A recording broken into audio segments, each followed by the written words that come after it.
बीडच्या प्रकरणात, त्या अल्पवयीन मुलीच्या प्रकरणात खरंच गरज आहे त्या अतिशय सखोल चौकशी करण्याची आणि जे जे दोषी असतील, संदीप क्षीरसागर जोशी असतील, त्यांच्यावर देखील कारवाई झाली पाहिजे.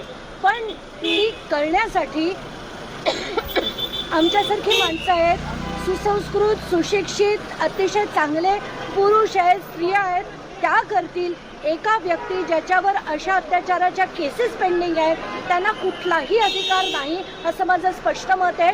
आणि ते मांडायला आणि वाढत्या महिलांच्या केसेस ज्या आहेत त्याची आत्ताच्या घटनेला जेवढी महाराष्ट्रात पिंक पथक हे जे पूर्ण महाराष्ट्रात आहे, पिंक पथकांमध्ये महिलांचा सहभाग नाही आहे, अगदी तालुक्या लेवलवर नाही आहे, हे मला मुद्दाम मांडायचं होतं. निलमताईंकडनं काय नेमकं सांगण्यात आलं, कारवाई होईल का आणि निपक्षपातीपणे या सगळ्या चौकशी होईल? मला ज्या 2 प्रकरणाची माहिती त्यांना द्यायची होती ती मी दिली आणि पिंक पथकांचा सर्व्हे करण्यात यावा याची मागणी तुम्ही करा शासनापुढे, हे मी त्यांना सांगायला आले. कारण जालनामध्ये सुद्धा अशाच एका अल्पवयीन मुलीचा जेव्हा तिला आत्महत्या करायला लागली, तिचे आई वडील जेव्हा आई तिची पोलीस स्टेशनला गेली तेव्हा पिंक पथकामध्ये एकही स्त्री नव्हती.